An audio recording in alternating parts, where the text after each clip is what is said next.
여러분 반갑습니다. 미중 충돌 시대의 한반도의 길 책 내용을 소개하는 첫 번째 시간입니다. 오늘은 책을 읽는데 참고가 되는 기본적인 얘기들을 드리겠습니다. 제목은 미국의 한반도 개입 인프라 3가지입니다.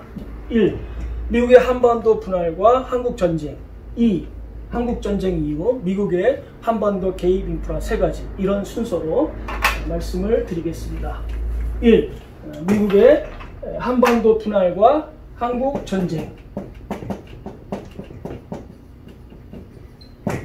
이 얘기를 하려면 2차 세계대전으로 가야 됩니다. 2차 세계대전, 미국, 영국, 소련이 한 편 먹고 독일, 이탈리아, 일본이 한 편 먹고 붙었죠. 어디서?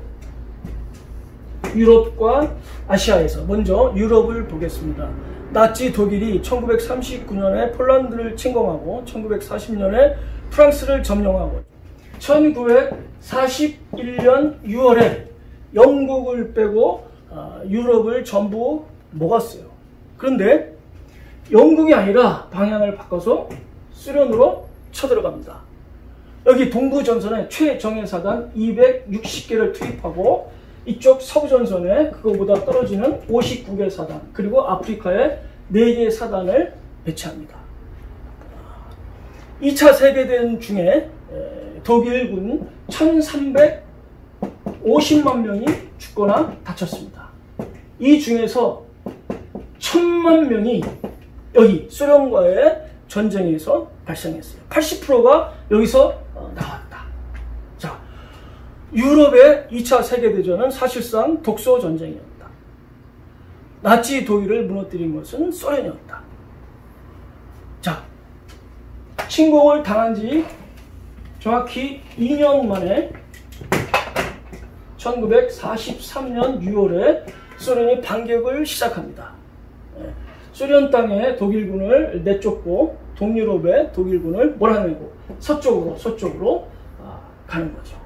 자, 이렇게 해서 1944년 6월이 되면 사실상 전세가 결정되어 소련이 이긴다.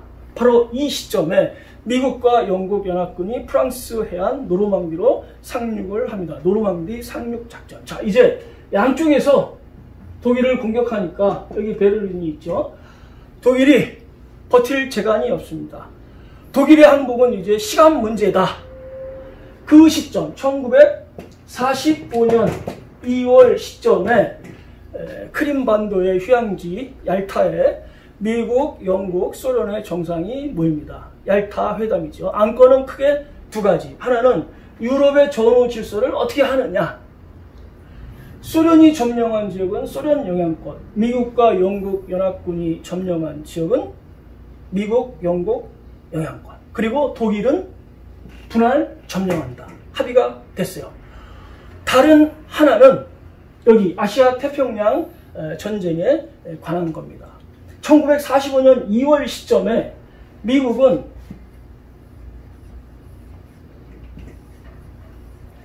사이판을 점령하고 여기서 B-29를 띄워서 일본 본토를 폭격하고 있었어요.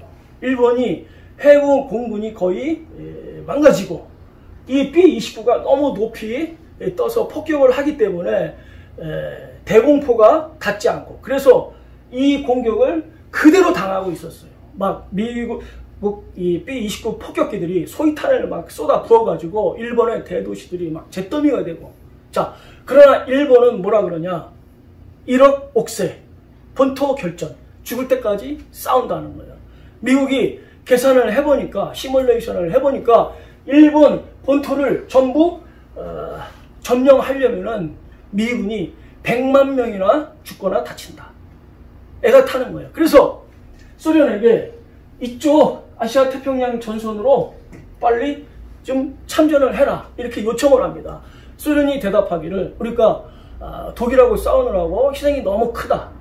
휴식과 재정비가 반드시 필요하다. 그래서 독일이 항복을 하면은 3개월 쉬고 그리고 나서 참전하겠다. 이렇게 비밀 약속을 합니다. 자, 5월 8일 날 독일이 항복을 하죠. 6월 8일, 7월 8일, 8월 8일 3개월이 지나잖아요. 8월 9일 소련이 8월 9일 여기 아시아 태평양 전선에 뛰어드는 날짜가 정해진 겁니다. 1945년 4월 1일 미국이 오키나와에 상륙합니다. 공격을 시작하는 거죠. 오키나와 작은 섬이잖아요. 그런데 이 섬을 전부 장악하는 게 언제냐? 6월 18일이에요. 거의 3달이 걸립니다. 미국은 12,000명이 여기서 전사합니다. 희생이 너무 커. 일본이 결사적으로 저항을 하니까 희생이 너무 커요. 그래서 갈 길이 뭔데 여기 그냥 머무릅니다. 자, 7월이 가고 8월이 왔어요. 8월 9일이 왔어요. 소련군이 170만 대군이 만주로 쏟아져 들어옵니다. 관동군이 그냥 녹아내려요.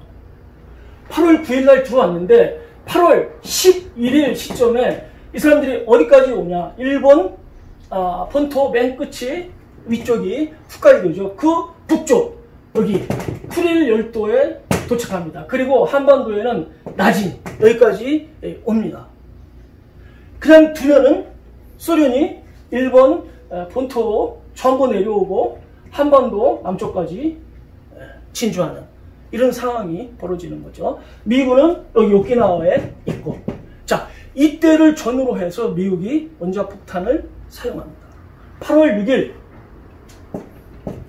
히로시마에 떨어뜨리죠. 10만 명이 죽습니다. 8월 9일 나가사키에 떨어뜨리죠. 7만 명이 죽습니다. 자, 미국이 원자탄을 터뜨려서 일본이 항복했다. 아니죠. 근거는 뭐냐? 8월 6일 히로시마의 원자탄이 떨어졌어요. 일본 왕이 주재하는 전쟁 지도부 최고 회의가 있습니다. 열리지 않아요. 8월 7일 날도 열리지 않고 8월 8일 날도 열리지 않고 8월 9일 소련이 만주로 진격해 들어온 직후에 이 회의가 열립니다. 소련하고 미국이 양쪽에서 세도하니까 우리가 이길 수가 없다. 방법이 없다. 이제 항복밖에 없다. 좋은 조건을 따내는 쪽으로 해서 항복으로 가자. 이런 결정을 합니다.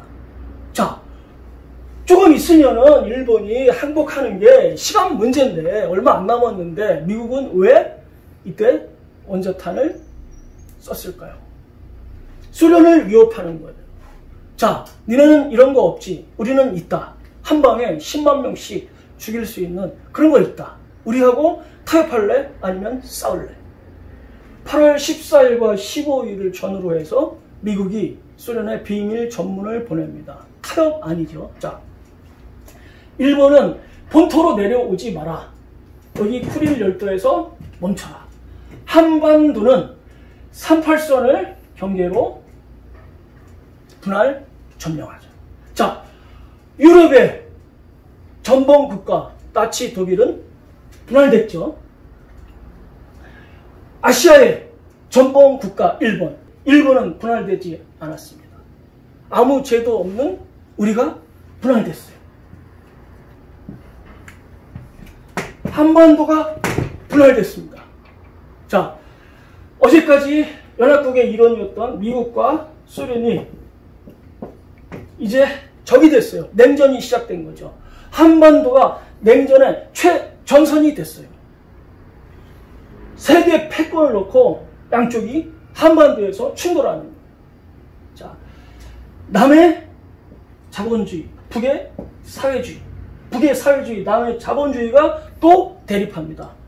이 국제전적인 요소와 이 내전적인 요소가 서로 상승작용을 일으키면서 여기서 대대적으로 충돌을 합니다. 힘의 충돌. 이게 5년 동안 가열됩니다. 주전자가 가열되면 어떻게 돼요? 뚜껑이 열리죠. 1950년 6월 25일 뻥 터졌어요. 전면전이 난 거죠. 그로부터 3년 동안은 전면전. 1953년 7월 27일 1945년 8월 15일 분할된 그때부터 1953년 7월 27일까지 한반도의 대충돌, 그게 한국전쟁이에요. 그럼 한국전쟁의 끝은 뭐냐? 1953년 7월 27일 한국전쟁이 끝났느냐? 아니죠.